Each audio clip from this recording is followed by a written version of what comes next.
Welcome in, one and all, to the Game or Die podcast. My name is Ryan Moore, and man, I am so happy to be back in the seat podcasting. Over the last couple of months, we've run into some major issues. We've been building this new studio, and unfortunately, I've run into a lot of random issues over the course of the last couple of months here, which is why the podcast has not been going every month like I normally intended to.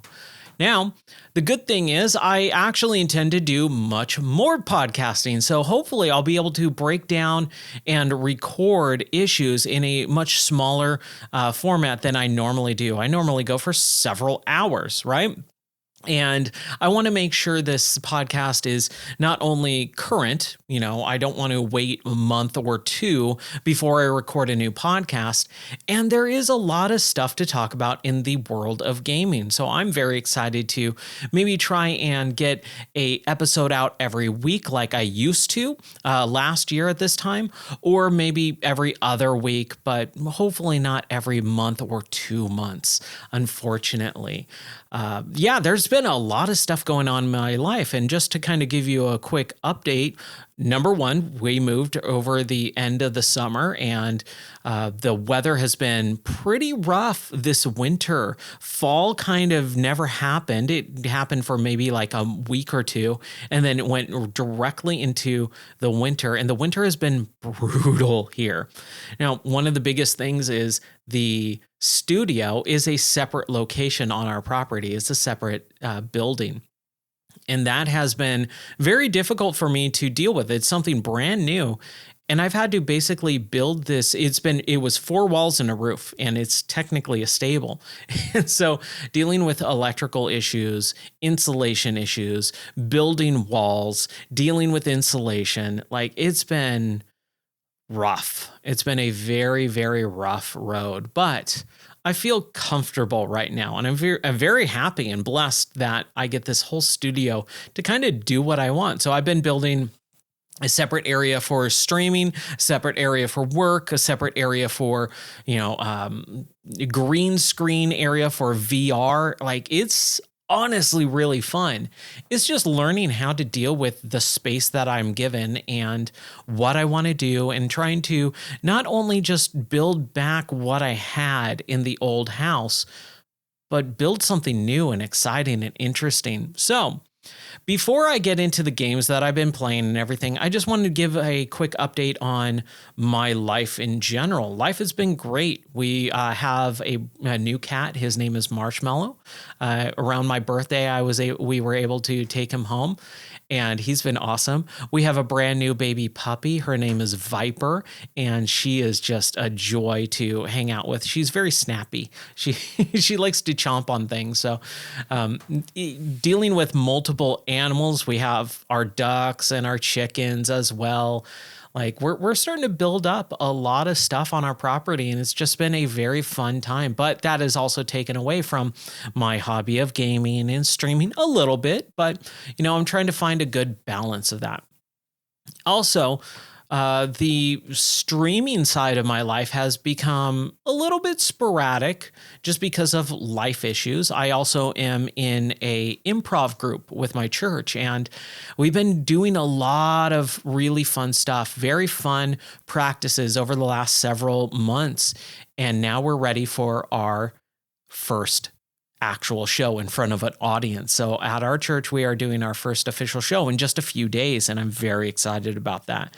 So that is also kind of taken some time away from planning and doing other streams, but the streaming aspect is not going away. I've really enjoyed it over the course of the last year.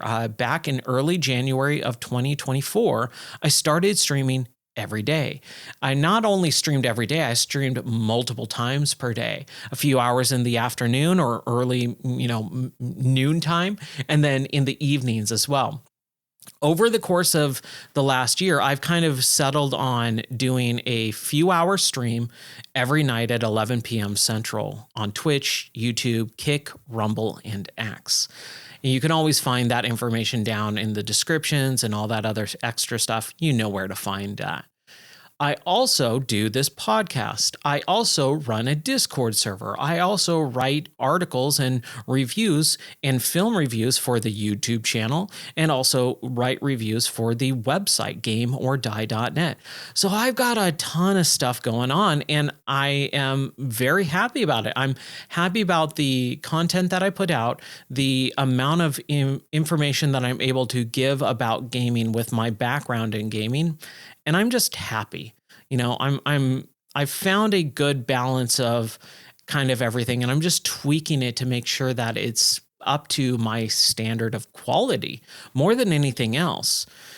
Yes, I could just hit a button and stream without a camera, but I like being on camera. I've always been on camera. I've grew up with a film background and things like that. So that has always been something that I've really enjoyed. Also being on camera and entertaining people, talking to people about video games like I'm doing with the podcast.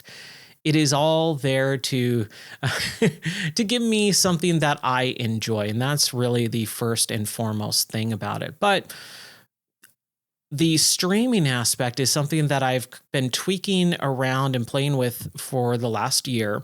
And I have a different format that I kind of want to go in with, a different direction with these streams.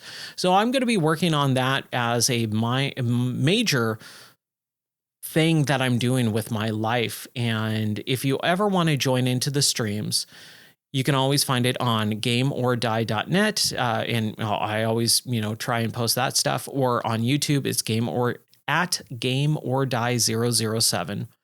Or The Game or Die Show at Twitch. And again, you can always find those links in the description for everything. But that is kind of like my main thing. I do streaming every day or every night at 11 p.m. Central, and I've been playing through a lot of games. So let's get into the games, shall we?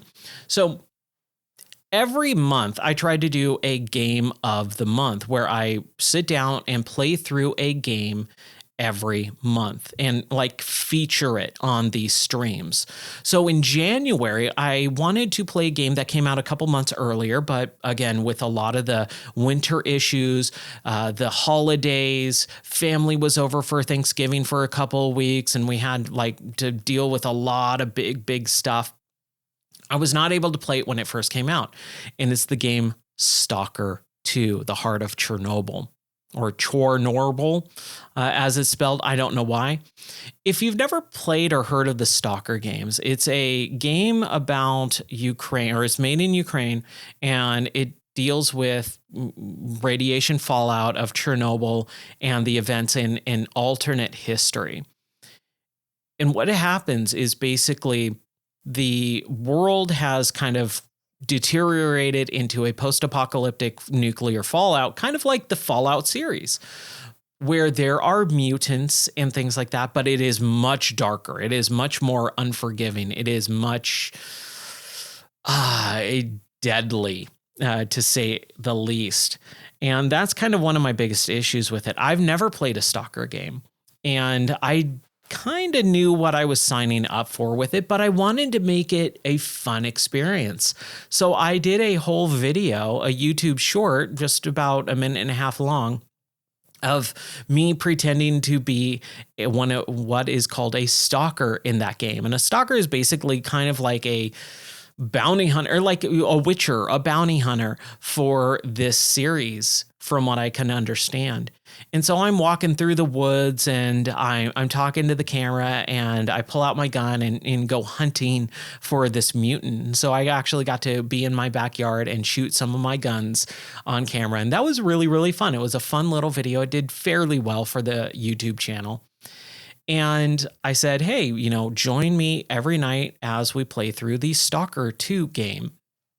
And so I started Stalker 2, and I immediately had a lot of issues. So let's talk about the issues, because I don't want to bag on this game, but I had so many issues that I was not able to actually finish or get very far in the game in an entire month.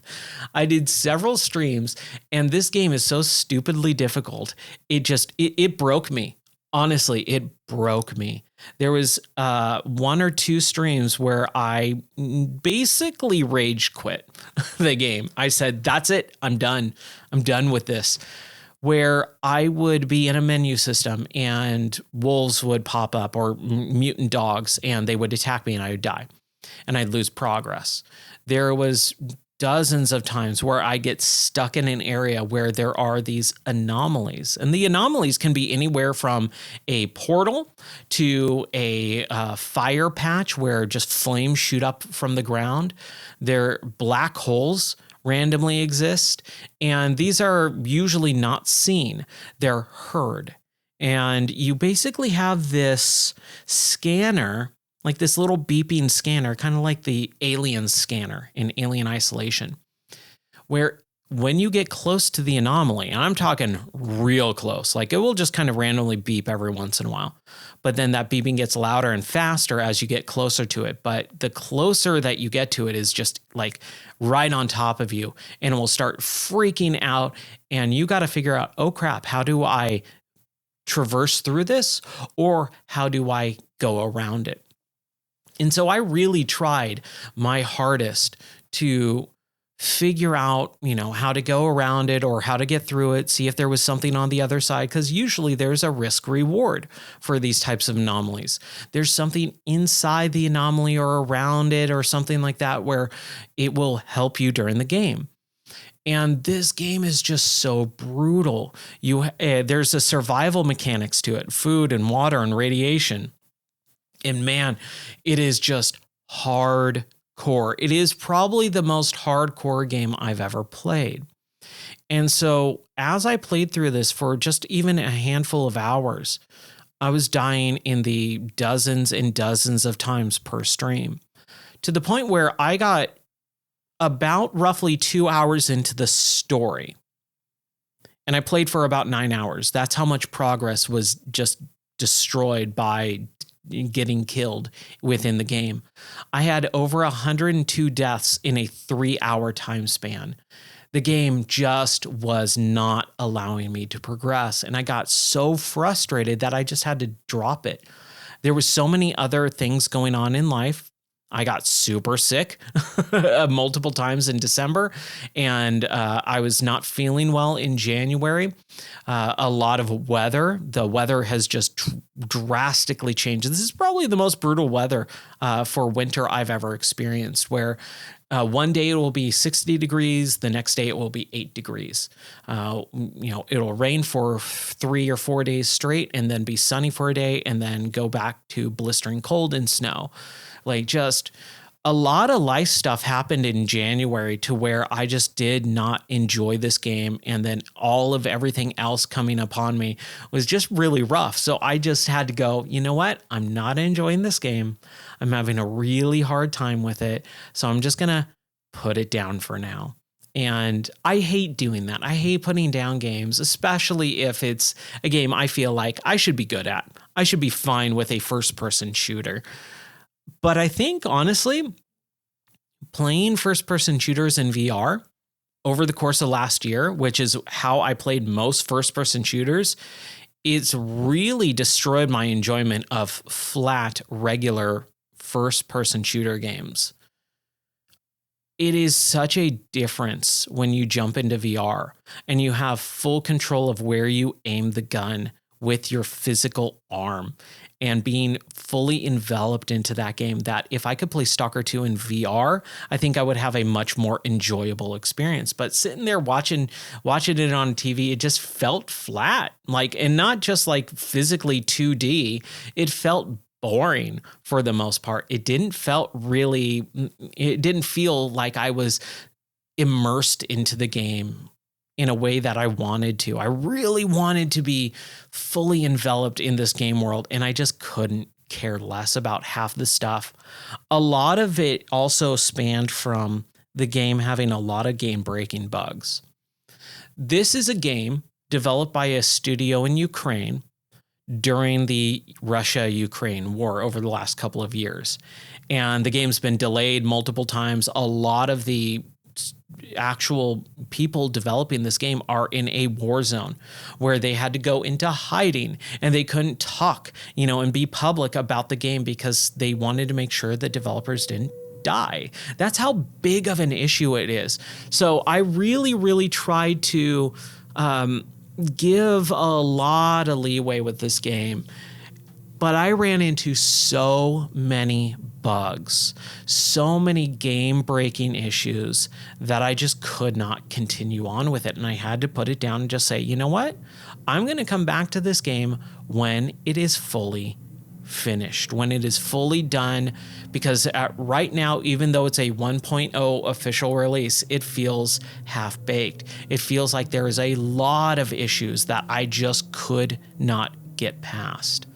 Game-breaking bugs where I fall through the world. Game-breaking bugs where I had no objective.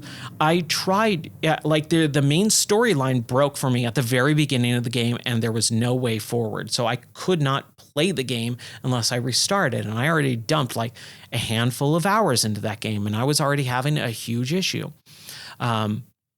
Bullets would fly through me through walls. Enemies would see me from, miles away. Just so many game-breaking bugs that I could not progress in the game at even a decent rate. There was a time in the game where every 30 seconds I was dying. I would load in, I'd walk a couple feet, someone would see me, and I'd have a firefight. And this is a brutal game. This is a hardcore game. This is one where you don't just have thousands and thousands of rounds of ammo. You have a selected amount of ammo. And the way that you grab everything, the way that you pick up items, it's really intricate. There's a lot of minutia to this game, and it's something I just could not handle at that point. So I put it down, and I really do want to get back to it at some point, but I'm going to have to restart the game, and I really don't want to restart and lose 9 hours of progress, technically 9 hours of gameplay, 2 hours of actual story progress, because I'm just afraid at this point that I'm just going to lose so much more, and the game's broken. So I'm going to wait and hope that maybe in 6 months from now, maybe later this year, or maybe in a couple years, that I can come back to it and play it the way that I wanted to play it. So that was kind of a bummer because it was starting off Game of the Month pretty rough for the channel, for the Discord and all that. And if you haven't joined the Discord, join the Discord, because not only do I do a lot of fun stuff, I also do game giveaways, question of the week. There's a lot of stuff in that Discord, and I'm trying to make sure that it's a really fun place to not only just be to get free games, but also to have fun conversations of games with other people. I love talking about video games, but I also love talking with other people and hearing other people's opinions. Even if my opinion is different from theirs, I always respect that they have an opinion and can talk to me about video games. So if you want to talk about video games, please join the Discord. It is there not just for me, but for everyone, so that we can build a really fun community that we can talk about video games offline, not on the stream or not during the podcast, but that we can always hang out and talk and have fun. So yeah, I wanted to do a lot more with Stalker, but I just did not have the time. Honestly, I did not have the time to invest into it. And when I got frustrated and I would rage quit, I just said, that's enough. And I had to go and fall back on one of my favorite games of all time, which is Kingdom for Keflings. This is a game that I started just randomly in the middle when my wife was like, you need to calm down a little bit. Why don't you play something that you really enjoy? What about Kingdom for Keflings? Which is basically an old Xbox 360 game where where I play as a giant. It used to be your Xbox avatar, but you have a couple other extra characters like just regular avatar giants. And you walk around this town that has what are called Keflings. They're little people, right? They're just normal size, but you're a giant. And this is part Age of Empires, resource management and building, and then part simulation city builder as well. So these Keflings, and I've talked about it multiple times on the podcast before, but this original game, there's no antagonist. There's no threat to the world happening. It is go at your own pace and just build a city and help these Keflings. So I love doing that. I love being able to kind of just have this super unbelievably relaxing music that loops over and over and over, and be able to have my Keflings mine for rocks, cut down lumber, and mine for crystals and shear sheep and get wool, and be able to accrue all these resources and store them into certain areas, and then take that storehouse of all these different materials and convert them into different materials, and then build different types of buildings and build up this city or town for these Keflings. And that's the whole goal of the game. And once you build basically a castle for your town, then you're done. So you could play it takes roughly about, I'd say maybe 8 to 15 hours, depending on your play style and how micromanagey you are with the game. But it's so relaxing for me that I love just hanging out and talking. And that's like really fun for me with the stream, is I'm able to do these, very basic checklist chore type of game or items. But as I'm doing them, in the background, everything else is happening. So it's always like something's going down. And honestly, it felt a lot like when I was playing Satisfactory, where you get this mine and you start drilling for things in the conveyor belt system, and it's just storing in all these storage units. Like you're just accumulating things in the background, and that feels so satisfying. Again, why Satisfactory is called that. But it was so interesting, so much fun to play that game, and it's such a stark contrast to Stalker 2 that I really, really enjoyed it. Unfortunately, a lot of other people kind of dipped out of most of those streams because they were just not very interested in seeing an old 2008 Xbox 360 live arcade game being played for a few hours at a time. So I don't blame them, but it is one of my comfort games, fallback games that I can come to and always have a good time with. And that really helped kind of balance my enjoyment with Stalker 2. Another game that I played was Behemoth, or quote unquote Sky Dance's Behemoth. I don't know why they had to add the studio name in front of it. It made no sense. I think it's because there's another game called Behemoth, but it's an old like 90s game. It just made no sense to me. But what Behemoth is a VR game, first person, medieval, or not even medieval, but like ancient sword and shield type of game with a lot of fantastical characters. So it's honestly, if you wanted to really boil it down, it's Shadow of the Colossus VR. That's really what it is. If you've never heard of Shadow of the Colossus, it was an old PS2 game where there's not any just regular enemies in the game. You are a character, like nameless, doesn't really talk or anything, and you have a horse, and you ride out through this really big, vast landscape. And there are 8 enemies in the entire game. The entire, 20 plus hour gameplay, there are 8 enemies. But the enemies are big. They're colossi. They're colossuses. They are huge, massive, skyscraper tall enemies that you have to battle and take down and kill. And that's really what Behemoth is. It's more than what Shadow of the Colossus is, because there's a lot of enemies in the game, just regular enemies, like humanoid enemies that are trying to kill you with swords and shields and bows and axes and arrows and, fire weapons and all this stuff. So it really lends itself to the VR combat. You are physically swinging your right hand with a sword in it. You are physically pulling up your left hand to block for a shield. And as you do these movements, it is so enjoyable to, block an incoming axe attack with your shield and then swing at the neck of an enemy and decapitate them. So like there's limb decapitations and stuff. And it's a very gory, violent, fun video game. Like it is a joy to play. 12-year-old me would be screaming up and down how cool this was on the couch, like as I'm jumping around and swinging. And I guarantee you, I would have broken a TV or a table or two playing this game if I was 12 years old. But honestly, I was not into the storyline of it at all at the beginning. I really didn't care.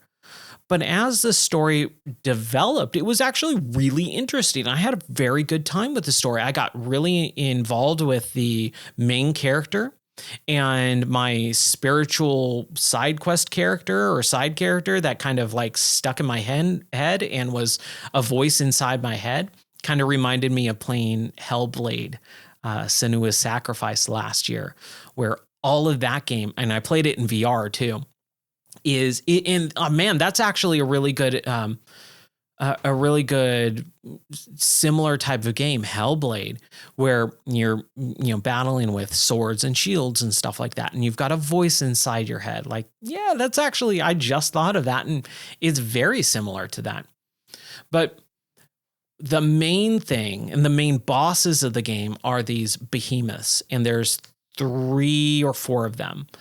And the behemoths, man, they're really cool, massive skyscraper type characters that you will have to climb on top of or, jump on, and they take you up into the air. It was so fun being able to see that first behemoth, and it kind of looks like a elephant, manatee, not octopus or squid, but it's got kind of like a weird wiggle to it. But it's this ball and chain, like it's got this massive ball and chain, and it just swings it at you, and you're covering hundreds of yards of space in the span of this boss fight because of how big the boss fight is. And taking down that first behemoth was like, yeah, that was incredible. But you're not doing all that much. But the second and third behemoths, the second one is one that's like a bat almost. And you're on the ground, you climb this huge tower throughout the entire level, or 2 levels actually. And it takes a couple hours. It took like 2 or 3 hours, like the span of 2 streams, to climb this tower. And when I got to the boss fight, I'm on top of this tower. This bat is, flying and swinging at me and all this stuff, screaming. And you have to physically take your hands and cover your ears and put them to your head where your ears are to have your character basically cover the ears as the behemoth screams.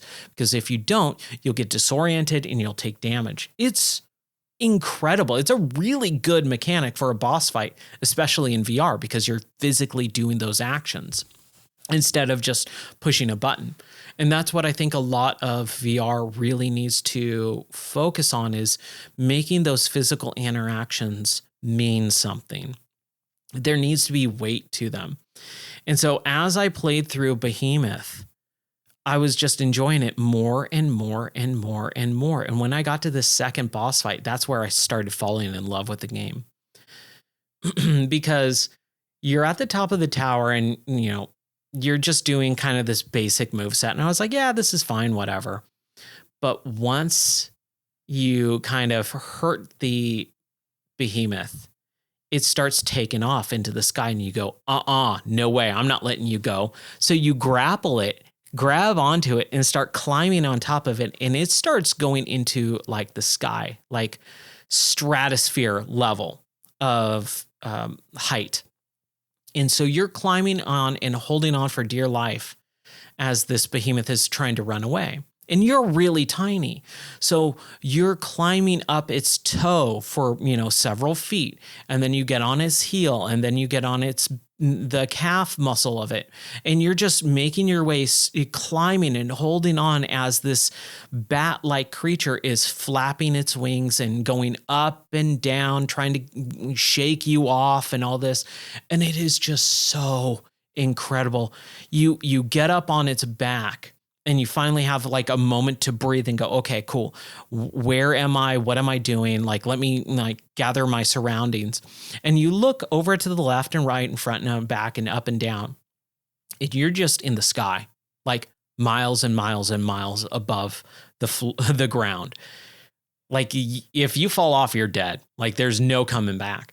And so it is just really, really exhilarating to be able to battle this behemoth in a way that makes it really not only engaging, but like the stakes are high. It feels like it too. You hear the rushing of the wind.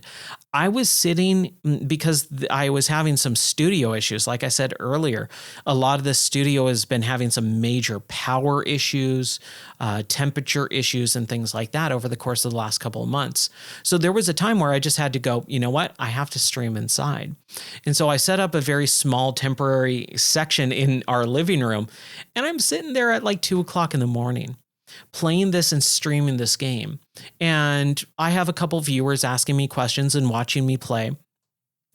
Because of how it felt inside the game, I'm speaking at a very loud volume. I'm almost shouting in the dead of night, in our family room, in the dark, because I feel like I'm really there. I feel like I'm standing on this massive creature miles above the ground with the wind rushing all over me, and then the music pumping and getting louder and culminating in that just massive, crescendo of just violins and drum beats. And oh my gosh, it was honestly one of the greatest VR experiences that I've had in a very long time.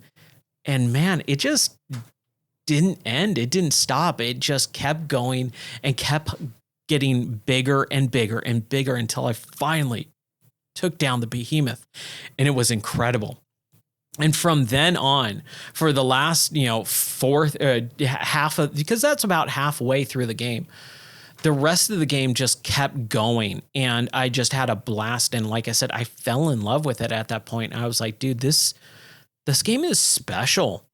It wasn't what I thought it was going to be, because I did hear at the very beginning, when the game was coming out, a lot of negative things. Like, people were really hyped on it. And as soon as the reviews dropped for it, there was a lot of, this game has a lot of technical issues. This has, stuttering. This has combat issues. And so a lot of the reviews for the game were kind of down on it. It was like 6 and 7s out of 10. And people are like, oh, this game actually kind of sucks. And it wasn't that at all.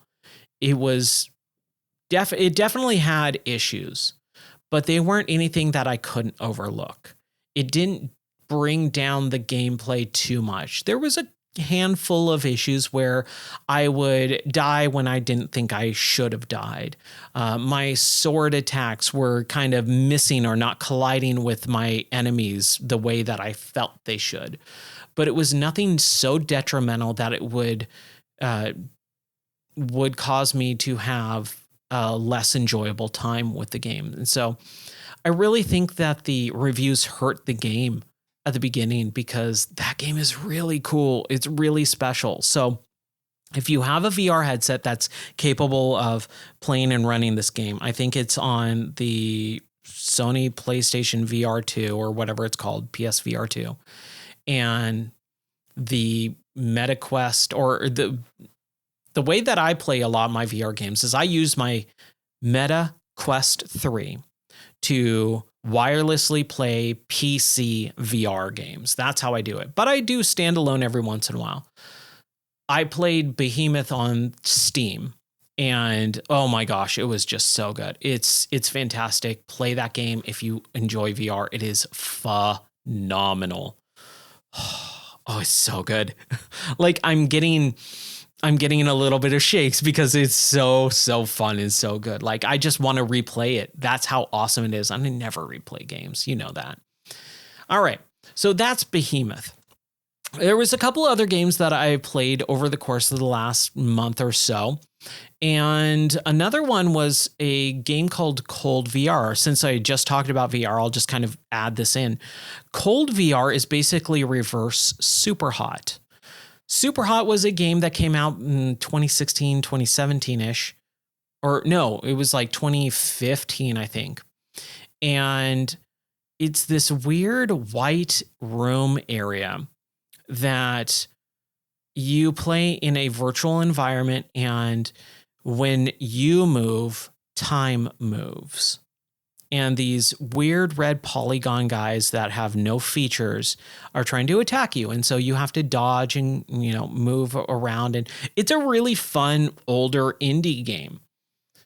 But when VR started happening, they made a VR version of it. And it's not a port, it's an actual different game.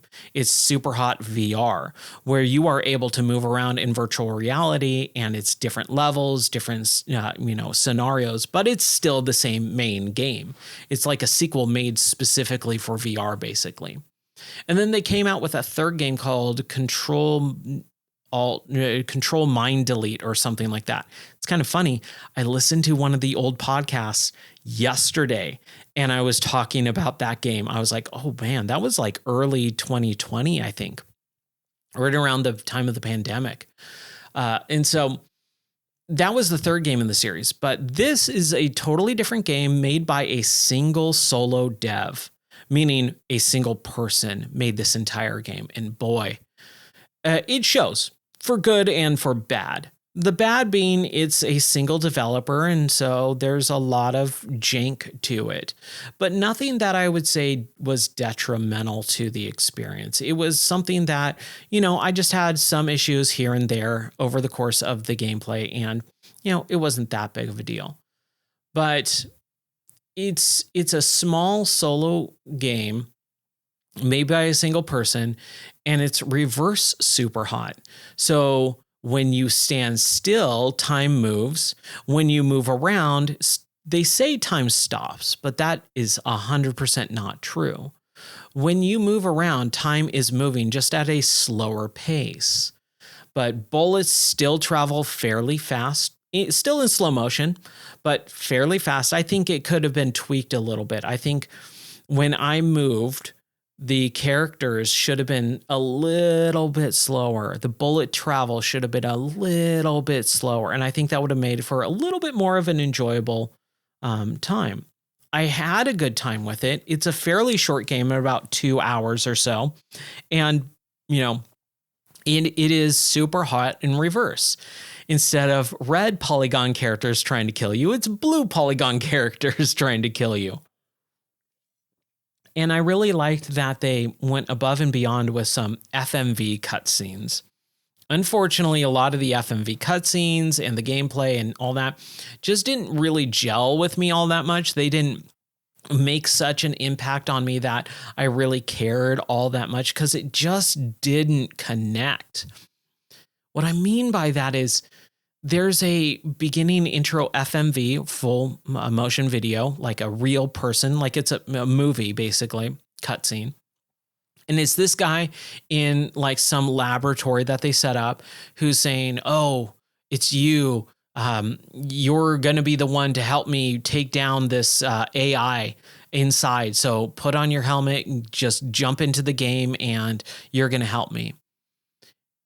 And over the course of the next 2 hours, that FMV guy, another cutscene shows up and another one. There's like 4 or 5 cutscenes of this guy in a lab telling me, hey, you need to do this. Don't trust this character when he talks to you. Don't believe what he says. Oh no, they found me. They're going to come. They're going to shoot me down. Make sure that you destroy, the AI and all this stuff. So it was really interesting to see that, but then it had no real weight on the gameplay itself. There was no overall care for the characters because there's really not. The storyline was not grabbing me in the way that I hoped it would have. I thought it was going to be like a way more interesting story, and it's just you're in a computer, beat all these levels. So like it's just not there. It's not very good. But the gameplay itself is very solid gameplay, really good level design, really fun interactions. I think honestly, and you can always check the review too. I did write a review on gameordie.net, so you can always check that out. But when I played through this game, the only big issue was you run out of bullets in your guns a lot, very, very quickly.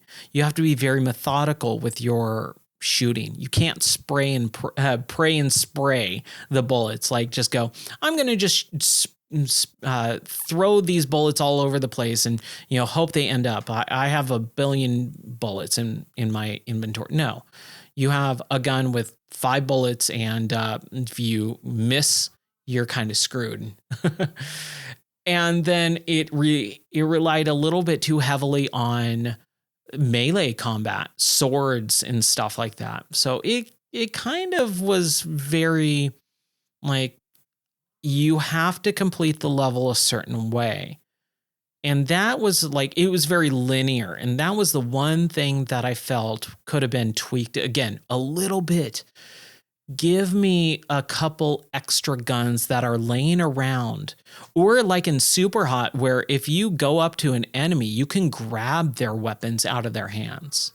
Or if you kill them, they kind of explode and shatter into a million pieces, and it's all in slow motion. So it's super cool. In Super Hot, when you kill an enemy and they shatter, their weapons kind of go flying in the air a little bit, and you get to slow motion reach out and grab that gun out of the air and then turn around and shoot and like it's super, super cool. And you don't really get to do that in cold VR. And I thought that was a very big missed opportunity. Yes, it would have been taking another page out of Super Hot's book, but at this point, dude, you look at it and you're like, this is just an indie Super Hot game to begin with. And again, I don't mean that as a derogatory term. I just mean that's what it is. So I think they could have taken that aspect of being able to grab the weapon out of the air or out of the enemy's hand, or at least have another weapon or two at least, or at most, maybe even, so that in strategic places, so that I wouldn't have to worry too much about running out of ammo or something. There was several melee weapons, but like I said, when you're moving around, time is supposed to quote unquote stop, and it doesn't. It just moves at a little bit slower of a pace. And when you try to grab a melee weapon and run up to an enemy, they all have guns, and those bullets move very fast. And the way that they track your character is zeroed in no matter what. So even if you are in slow motion, they're tracking you at normal speed. And I definitely saw that a lot of the bullets would travel and magnetize to me, even if the gun was not in the proper position. Like the barrel was pointing up at the ceiling still. Like the character spawned in and was like bringing the gun from an up position down to a horizontal position to shoot me.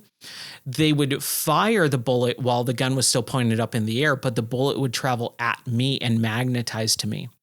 So it would like actually come out of the side of the gun, which, is just an oversight. It's an indie development thing. And that's what I mean by the solo dev. You can tell that it's a solo dev. That should not happen. But dude, it's one dude making an entire game. I couldn't do that. I would love to. And I do hope soon to actually get back into game development and make something really, really fun, especially in VR. So that's kind of like my hopes and dreams, but that's a whole nother issue for another time. But Cold VR was really, really fun. I enjoyed it for what it is. I think it definitely needs a little extra time to tweak some of those things, and it would actually be a really good recommendation. But yeah, that's Cold VR. So with the VR stuff out of the way, let's talk about some of the other games that I've been playing. I played through Sniper Elite Resistance. I love the Sniper Elite games, and this is the 6th game in the series. Again, I have done a video and website article review for this game along with Cold VR. So you can always check that out on the YouTube side for the video and the website gameordie.net for the written review. But Sniper Elite is a really interesting series. It's a World War II series, and a lot of people got World War II fatigue back in like the mid 2000s, where every game was World War II based, and we got really, really sick of it, or a lot of people just got sick of it. So then everything started turning to modern combat, like with Call of Duty Modern Warfare, or Call of Duty 4, right? And then that kind of got, played out. And so everything went to space and all this stuff. I've always been a fan of World War II history. I've always loved learning about that era of history. And so I never gotten really bored of it. Also, I never played every single World War II game that came out. I would only play like the really big good ones. Sniper Elite's interesting because you play as a sniper, hence the term and title, right?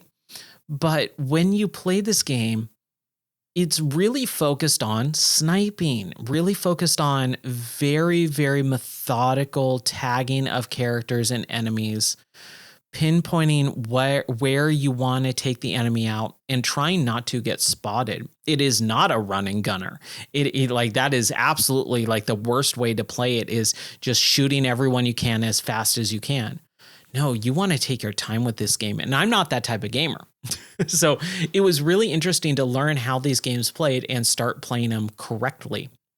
And I love it. I love this game series. So like I said, this is the 6th game in the series. For the first, I believe, 5 games, you play as Carl, a German American who is basically a cardboard character. He's very one-dimensional. His defining characteristic is that he's stoic, German, but he's an American fighting Nazis. That's literally his entire character arc. And every game has the same exact story as well. The Nazis are building a super weapon. You have to destroy it. And I kind of hate it. Not because it's a bad story, but it's because it's been repeated throughout the entire series. There's no defining difference between Sniper Elite 4, 5, and 6. They're all the same exact story. The only difference here in Resistance is you are playing as a new character called Henry Hawk, who's basically Jason Statham. He got a tough English accent. He does. I will take out all those Nazis, governor. And it's just like, I hated every moment of playing as Henry Hawk. He sucks. He's a crappy character. And like I said, the storyline is really boring. It's the same exact thing. And it's even presented in a worse way than all the other games, I believe. Where forgive me if I kind of misremember this, because it's been a while. It's been a few years since I played 5 and even longer since I played 4, because I only play games once and I play them at release. So it's been a few years since I played through some of these games. But with each of these games, you're this character tasked with taking down this Nazi super weapon. All the levels are just kind of, big empty sandboxes, and you got to take out all the Nazis, complete the objective, and you're done, right? It kind of sounds like boring. But where the gameplay shines is, or where the game shines is the gameplay, where you are taking your time sniping everyone. And the characters really don't matter all that much. In this one, you are this new character, Henry Hawk, who is part of the Resistance, which is apparently 3 or 4 people. And this one French chick is kind of the leader. And she shows up at the very beginning cutscene and the end cutscene and narrates every level intro, telling you your objective. And that's it. She's never on screen, really. You have no interactions with pretty much anyone else for the entire game. You are just on your own, and you get this audio level intro with this girl telling you what to do and why it's important. And that's it. And even the cutscenes are basically you are staring at a table and these photographs of in-game engine world pieces and characters are placed on the table, and the camera kind of pans over these black and white photographs. And that's it. Like, it is one of the worst cutscenes for narrating a story I've ever seen in any video game. It's awful. But at the same time, it really doesn't all matter all that much, because the story sucks so bad that I really kind of don't care. And that is weird for me, because I'm a story guy. I love story in video games, but this story is so inconsequential, it just really doesn't matter.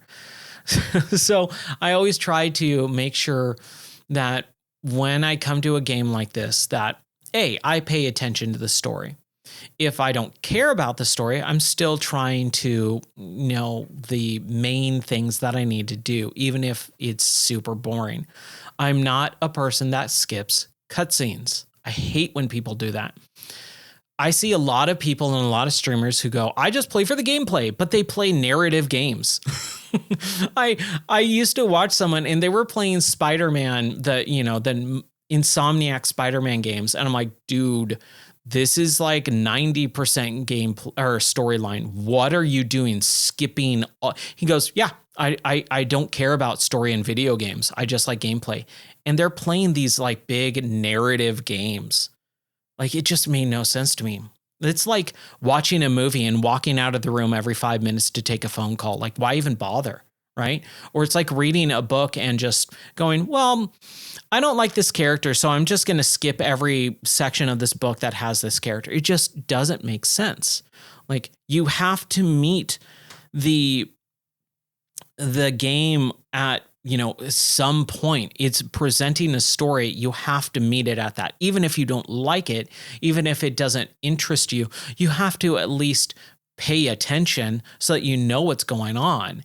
Even though some games just don't do that. There are a lot of games that are just gameplay focused, right? Mario is an excellent example of that. The original Mario Brothers, Bowser, King Koopa, captured Princess Toadstool, and that's it.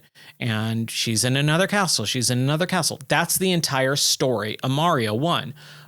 But the gameplay makes up for it, right? So games are so big nowadays, it really doesn't matter. But if you're playing a narrative experience, you gotta at least care a little bit. You can't just skip the cutscenes. That's just insane. So even though these cutscenes sucked, I tried to pay attention for the most part. And again, it was just so bare bones. Here's this thing, here's this level, go do this objective. Once I got into the game, then that's where it exploded. That's where it really became something interesting and fun. You've got these big level sandboxes to work with, where you are driving through, you're walking through these countrysides or blown out buildings. And there was definitely a lot of times where I would walk up to the beginning of the level and there's like an overlook. And I'd pull out my binoculars and start looking and scanning for enemies. And I'd see like a handful at a time. And so I tag them all, where you kind of hold on them for just a minute with your binoculars, and it will kind of circle and highlight them so that you can always quickly see them. And once you do that and you tag all those enemies, then you bust out your sniper rifle and you start calculating.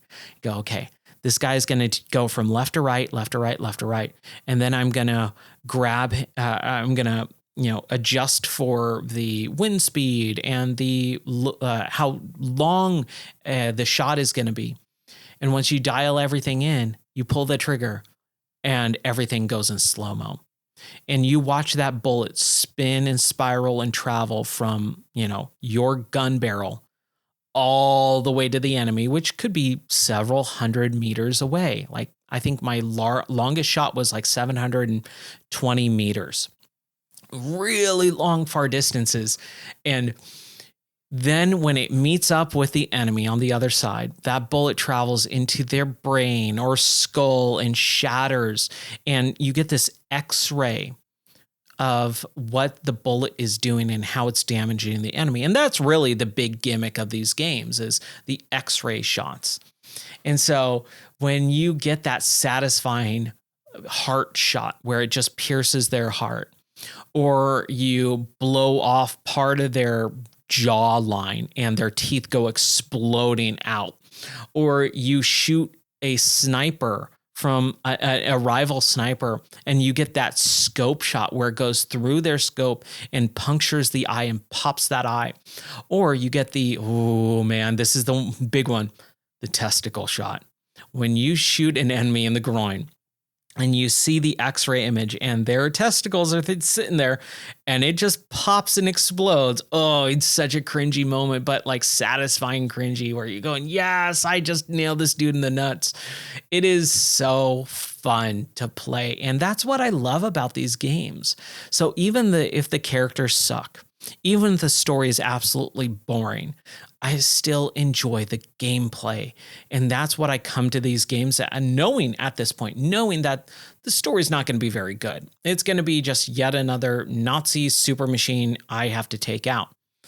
And honestly, I had such a fun time with it. I could not stop smiling every time I pulled that trigger and got that, slow motion kill. And what's really cool too is because you are a sniper, you are not supposed to be seen. You can really, really get into trouble if you do get seen. And there was so many times where I had to run and hide, and even cranking up the difficulty made it even worse, where I had to hide for like 5 minutes just waiting for guards to go near me and then just barely not see me, just skim past tall grass, like in Assassin's Creed almost, and be able to not get seen, duck behind, and then sneak around and take them out, kind of like Metal Gear Solid in a way. So this game has a lot going for it in the gameplay front. It's a little bit Metal Gear Solid, it's a little bit Assassin's Creed, and it's a little bit shooter. But again, the sniper bullet slow motion X-ray shots are what you come to the game for, and it always delivers in spades, no matter what. And what's really cool too is you can actually change a lot of options. The difficulty, the X-ray shots, how, many times if you only get like big kills. I actually got one where I had to, as a secondary option, eliminate a high-ranking Nazi Gestapo. And so I got him in my sights and I shoot him, but a guy walked in front of my shot right as I was pulling the trigger. And I hit him instead, but the bullet actually ricocheted off and then punctured went into the lung of the high-ranking Nazi officer, and I got a 2-for-1 kill. And that only, I think, happened once in the entire game, and that was like super cool. I was like, yes. So yeah, it's incredible. It's really fun. And again, the high stakes of not being seen, or if you do get caught, you're in this like frantic firefight. There was several times where that happened, and it was awesome. There was one time where I did see some glitching happen where there was definitely a few people that saw me through walls, and I got seen when I shouldn't have, and I got shot through walls when I shouldn't have. But for the most part, it wasn't too bad. And then the last thing I want to talk about, the next game, or the last games that I'm playing, we started 2 new games on the channel. We are doing a playthrough of Quake 4 VR. Team Beef, that is well known for doing Doom VR, Doom 2 VR, Doom 3 VR, the Duke Nukem series in VR, which we all played last year. You can always check out the YouTube channel that has all my archive of all my playthroughs of all those games. So you can watch me play through Doom 1 for the first time ever. I never played all the way through Doom 1, and I played it in VR. Same thing with Doom 2 and Doom 64 and Doom 3. We just finished Doom 3 back in October. And then also the Duke Nukem game, Duke Nukem 3D as well. So, and obviously Quake. I played through Quake 1, Quake 2, and Quake 3 in VR, and now we're on Quake 4.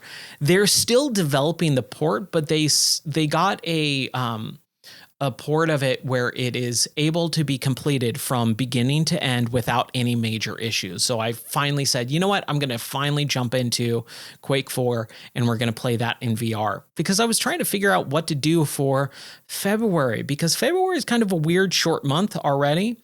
And we're in the middle of February. It's February 17th. I wanted to do this recording yesterday. I just didn't get a chance to.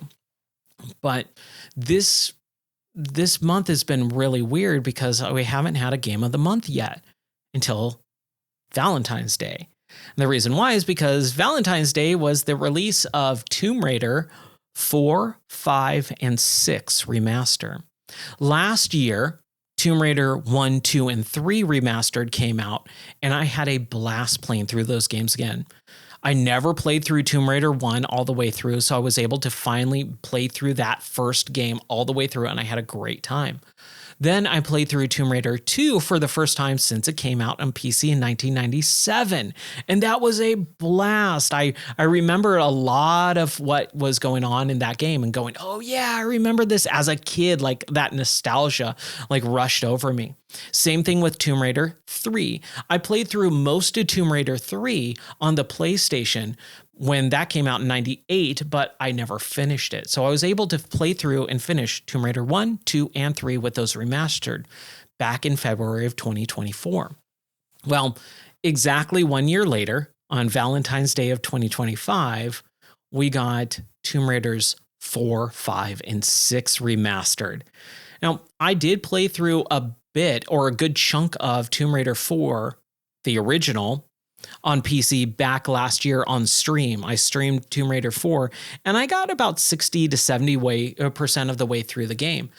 But I got stuck, and then there was rumors of Tomb Raider 4, 5, and 6 remaster coming out this year. And so I was like, you know what? I'll just wait. And I'm glad I waited because now we're restarting it. It looks awesome. It's phenomenal. It's Tomb Raider in all its glory and goodness and badness with some of the level design and things like that. I started it last night. We started our playthrough, and man, it is fun to play those games again. I'm having a lot of fun. It's bringing a lot of people back into the channel. A lot of people really like my Tomb Raider playthroughs. So I'm very excited about that, but I get stuck a lot and I'm trying not to get frustrated about it.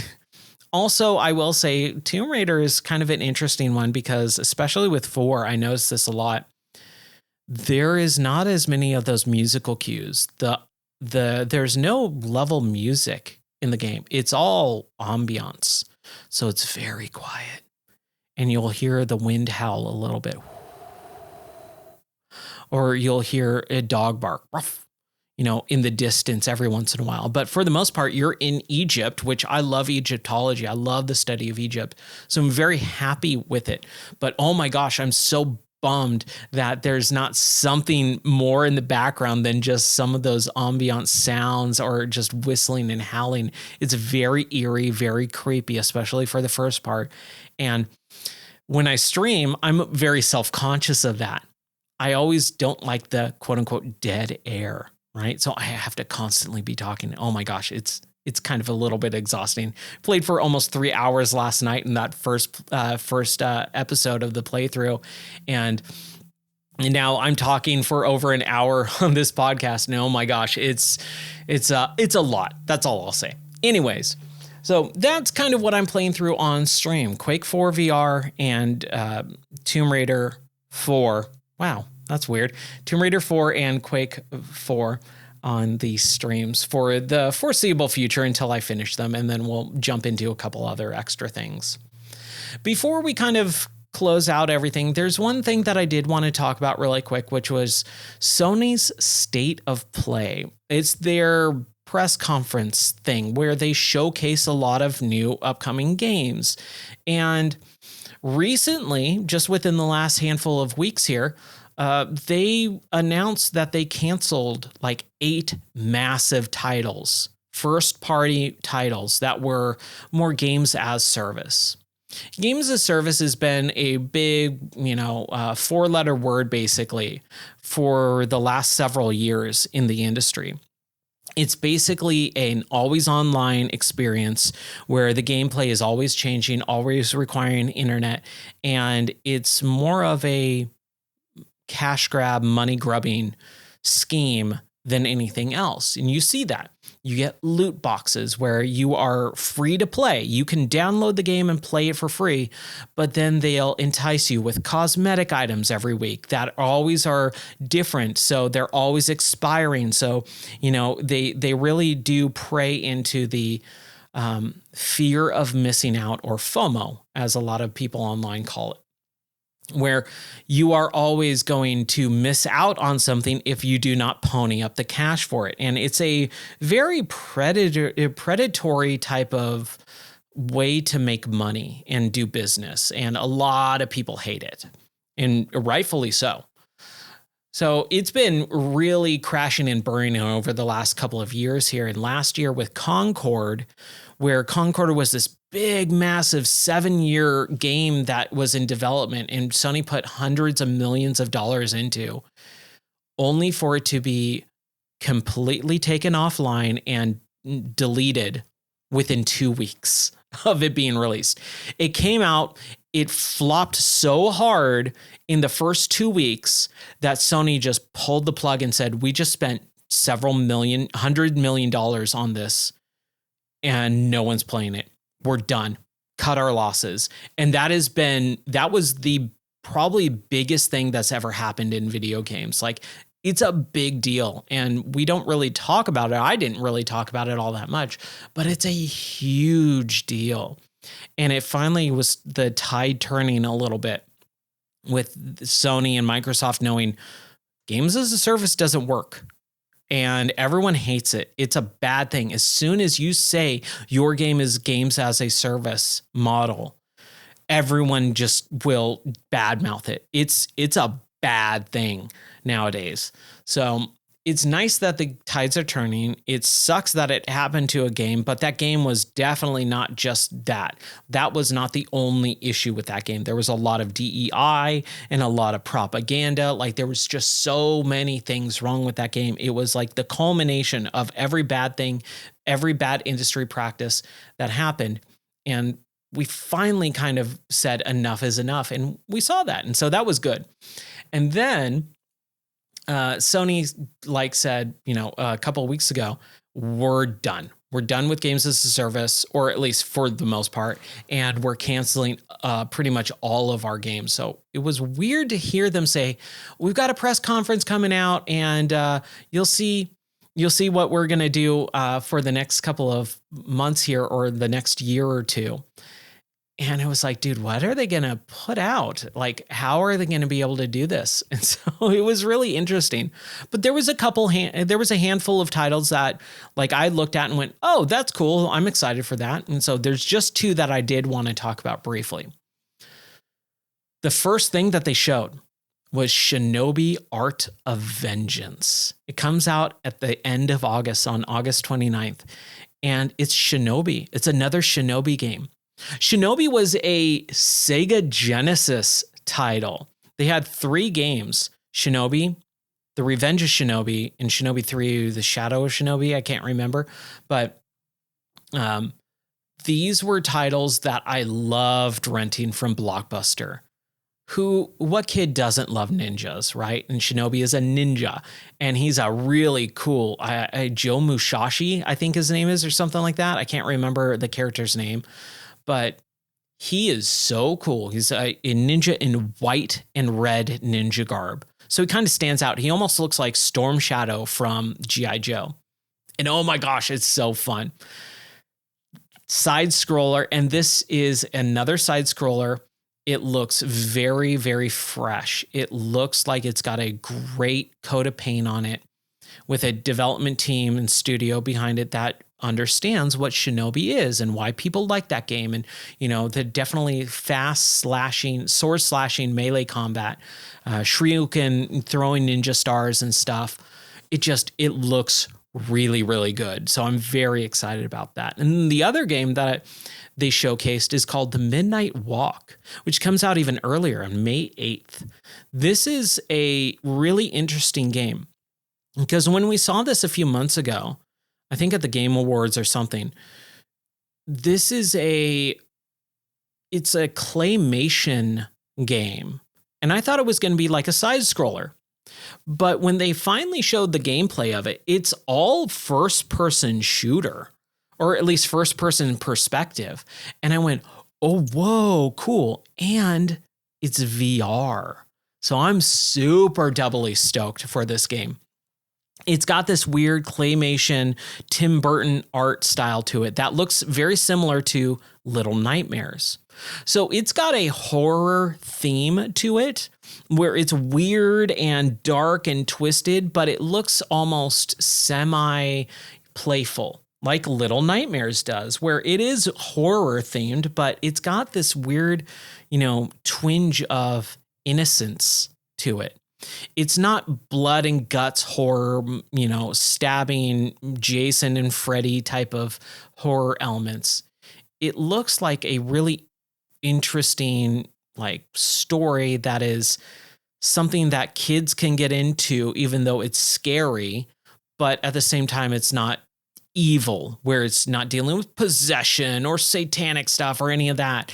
It's really interesting looking. So it's VR, it's claymation with a Tim Burton style aesthetic to it, and I'm just digging it. I cannot wait for it.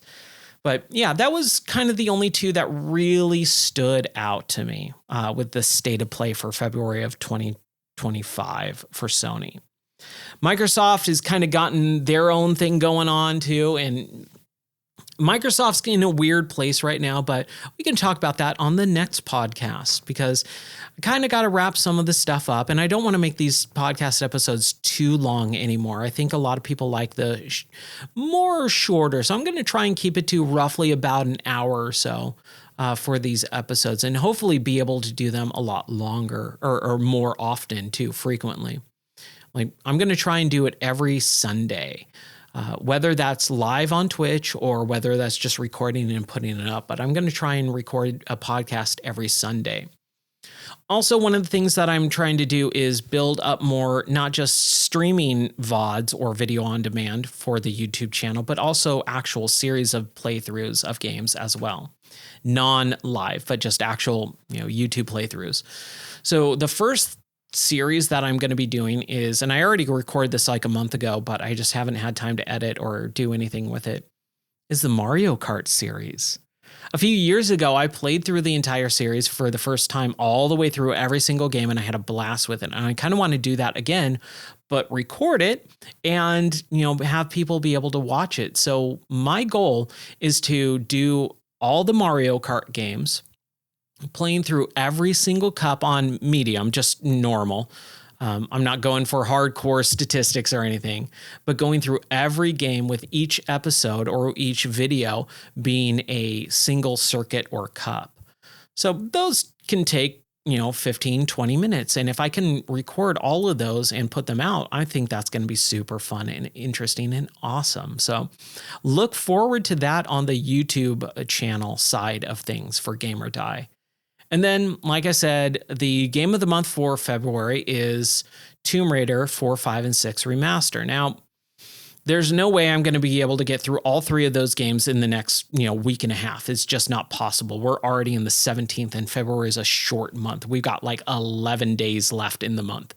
So I'm not going to be able to do that, but I do want to try and see if I can get through Tomb Raider 4, and then 5 and 6 I will be playing through, but just not as game of the month. Game of the month, like I said, it was super weird. This game came out right in the smack dab middle of the shortest month, and I was waiting for it, and I just didn't know if I wanted to do a double feature or something like that, and life's just been really, really crazy.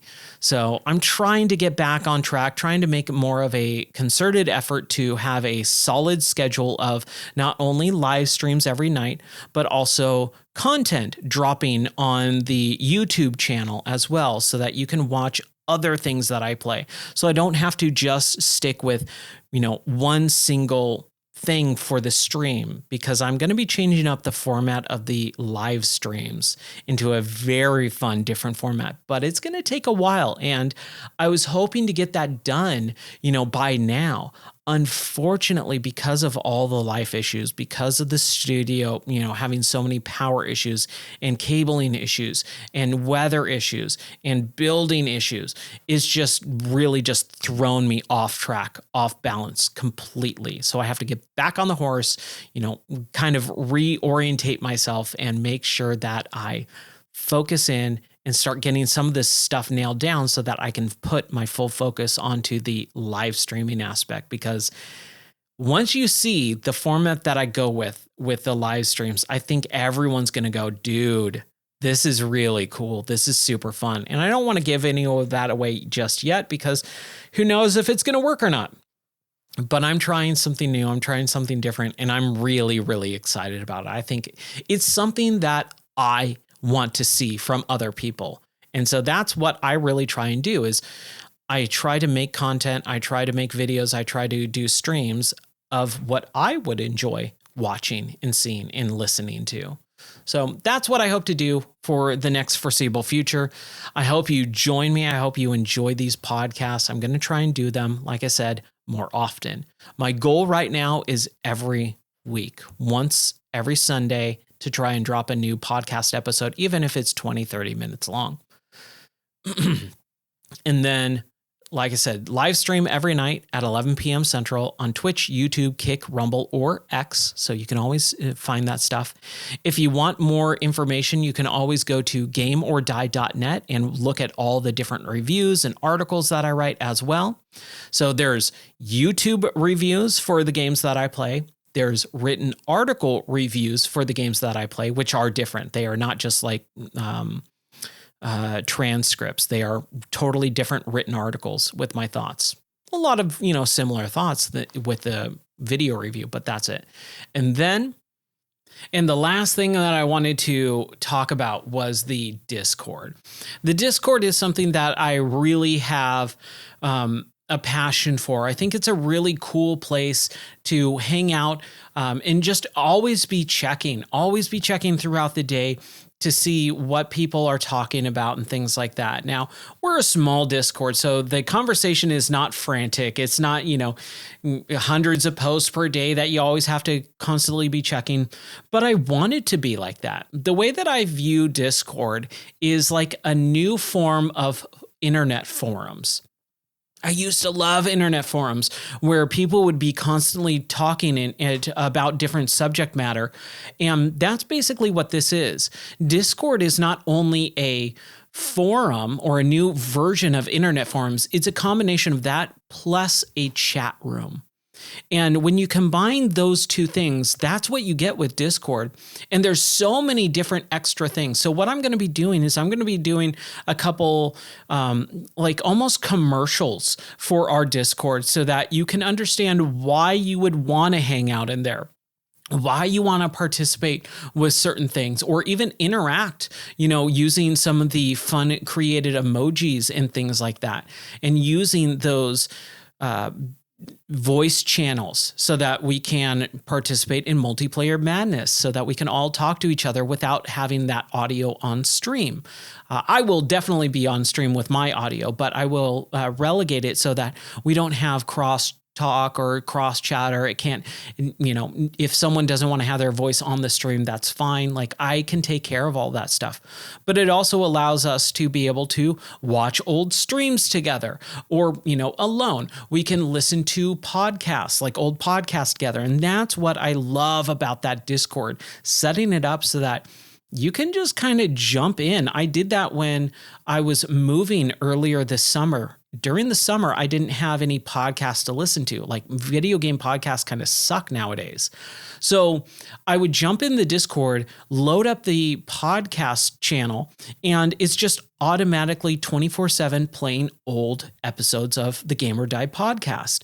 So I would jump in the car, have that loaded up, and drive for 45 minutes, to the new house location or the new storage location. And I would be able to listen to myself talk on the podcast about old games that I remember playing, and listening and going, do I really still think that about that game? Or, oh, that's right, that game, I kind of want to play it again. So it's not just background noise, but it also kind of gave me some extra insight on how the podcast sounds, what it comes across as to other people. And so I really, really like that. And I think that's something that I would love for other, Discord channels to do, but no one does it. Only I do. So this is my idea. All right. So those are a couple of the things that I love with the Discord. Again, game giveaways as well. Question of the week. Every week we got a new, or most of the weeks, we got a new question to interact with and give your thoughts on. I love giving my thoughts, but I want to hear other people's thoughts as well. So make sure you join the Discord. If you don't jump in there every day, that's fine. But, hopefully we'll get enough people showing up and joining over the course of the next couple of months that it will be something that you want to check out every day and see what everyone's talking about. It's also a great way to get a hold of me. If you ever need me, you can always message me on the Discord. So that's going to do it for today's episode and hopefully just this week's episode of the Game or Die podcast. You can always catch my stuff at gameordie.net. That's where the website is. You can always check out the VODs or the video on demand of every stream that I do on the YouTube channel, plus game review videos, other gameplay stuff, like I said, is coming down the pipeline. And then also I stream every night at 11 p.m. Central on Twitch, YouTube, X, Rumble, and Kick. Until next time, thank you so much for watching. I hope you have a wonderful rest of your day. God bless, and I'll see you on the next podcast.